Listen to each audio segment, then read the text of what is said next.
Hi friends, ಎಲ್ಲರೂ ಹೇಗಿದ್ದೀರಾ? ನಾನು ಸಿಂಪಲ್ಲಾಗಿ ಮನೆಯಲ್ಲಿ ಎಗ್ ಕರಿ ಮಾಡುವುದನ್ನು ಹೇಳಿಕೊಡ್ತಾ ಇದ್ದೀನಿ. ಸಿಂಪಲ್ಲಾಗಿ ಮನೆಯಲ್ಲೇ ಮಾಡ್ಬೋದು. ಮೊದಲಿಗೆ 4 ಅಥವಾ 5 ಎಗ್ಗನ್ನು ತೆಗೆದುಕೊಂಡು ಕುಕ್ಕರ್ನಲ್ಲಿ ಹಾಕಿ ವಿಸಿಲ್ ಕುದಿಸಬೇಕು. ಮತ್ತು ಸಣ್ಣದಾಗಿ ಒಂದು ಈರುಳ್ಳಿಯನ್ನು, 2 ಟೊಮೆಟೊವನ್ನು ಕಟ್ ಮಾಡಿಕೊಳ್ಬೇಕು. ಮತ್ತು ಒಂದು 5 ಅಥವಾ 6 ಎಸಳು ಬೆಳ್ಳುಳ್ಳಿ, ಸ್ವಲ್ಪ ಅಲ್ಲ ಅಥವಾ ಜಿಂಜರ್ ಮತ್ತು ಸ್ವಲ್ಪ ಕೊಬ್ಬರಿಯನ್ನು ಸಣ್ಣದಾಗಿ ಕಟ್ ಮಾಡಿಕೊಳ್ಳಬೇಕು. ಸ್ವಲ್ಪ ಕೊತ್ತಂಬರಿ ಹಾಗೂ ಎಗ್ ಮಸಾಲ ಪೌಡರನ್ನು ತೆಗೆದುಕೋಬೇಕು. ನಂತರ ಸ್ವಲ್ಪ ಗರಂ ಮಸಾಲ, ಅಲ್ಲ, ಬೆಳ್ಳುಳ್ಳಿ, ಕೊತ್ತಂಬರಿ, ಕೊಬ್ಬರಿ ಎಲ್ಲವನ್ನು ಮಿಕ್ಸಿ ಜಾರ್ನಲ್ಲಿ ಹಾಕಬೇಕು. ನಂತರ ಇದಕ್ಕೆ ಮಸಾಲೆಗೆ ಸಾಜೀರಿಗೆ, ದಾಲ್ಚೀನಿ, ಹಾಗೆ ಲವಂಗ, ಕರಿಮೆಣಸು ಮತ್ತು ಹೂಕೋಸು, ಎಲೆಕೋಸು, ಆಮೇಲೆ ಜೀರಿಗೆ, ಏಲಕ್ಕಿ ಎಲ್ಲವನ್ನು ಎರಡು ಅಥವಾ ಸ್ವಲ್ಪವನ್ನು ತೆಗೆದುಕೊಂಡು ಹಾಕಿರುವಂಥ ಮಿಕ್ಸಿ ಜಾರಿಗೆ ಎಲ್ಲವನ್ನು ಹಾಕಿ ರುಬ್ಬಿಕೊಳ್ಳಬೇಕು. ರುಬ್ಬಿದ ನಂತರ ಈ ಥರ ಮಿಶ್ರಣ ರೆಡಿಯಾಗುತ್ತೆ. 2 ಟೊಮೆಟೊವನ್ನು ಮಿಕ್ಸಿ ಜಾರ್ನಲ್ಲಿ ಹಾಕಿಕೊಳ್ಳಬೇಕು. ಒಲೆಯ ಮೇಲೆ ಒಂದು ಕಡಾಯಿಯನ್ನಿಟ್ಟು ಅದು ಕಾದ ನಂತರ ಅದಕ್ಕೆ ಸ್ವಲ್ಪ ಎಣ್ಣೆಯನ್ನು ಹಾಗೆ ಪಲಾವ್ ಎಲೆಯನ್ನು ಹಾಕಬೇಕು.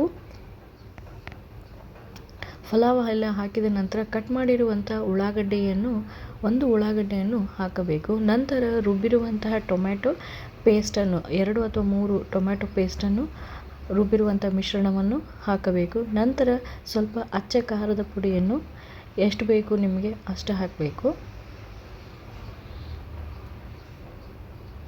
ಹಾಕಿ ಚೆನ್ನಾಗಿ ಎಲ್ಲವನ್ನು ಕಲಸಿ ಫ್ರೈ ಮಾಡಬೇಕು. ನಂತರ ರುಬ್ಬಿದ ಕೊಬ್ಬರಿ ಮಸಾಲೆ ಇದೆಯಲ್ಲ ಎಲ್ಲವನ್ನು ಹಾಕಬೇಕು. ಹಾಗೆ ಅದನ್ನು ಕೂಡ ಎಲ್ಲವನ್ನು ಕಲಿಸಬೇಕು.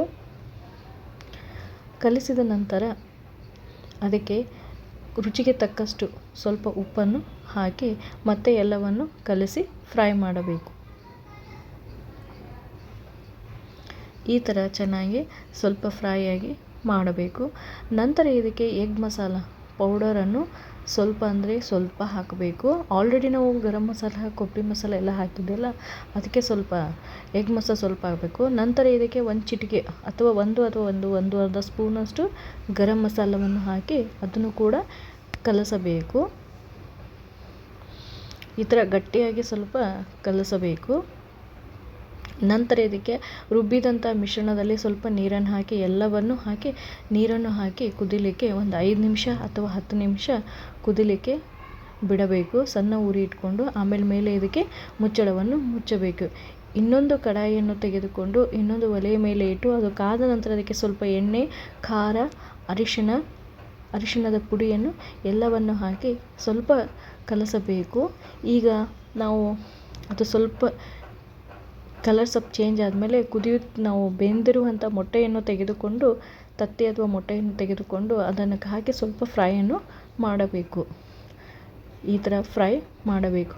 ನಂತರ ಇದು ಕುದಿಯುತ್ತಿರುವ ಮಸಾಲೆಯನ್ನು ನೋಡಿ ಈ ಥರ ಆಗಿದೆ. ಇದಾದ ನಂತರ ಫ್ರೈ ಮಾಡಿರುವಂಥ ಬೇಯಿಸಿದ ಮೊಟ್ಟೆಯನ್ನು ಎಲ್ಲವನ್ನು ಇದು ಗ್ರೇವಿಯಲ್ಲಿ ಹಾಕಬೇಕು. ಹಾಕಿ ಸ್ವಲ್ಪ ಅದನ್ನು ತಿರುಗಿಸಿ ಮತ್ತೆ ಒಂದು 5 ಮಿನಿಟ್ಸ್ ಕುದಿಯಲಿಕ್ಕೆ ಬಿಡಬೇಕು.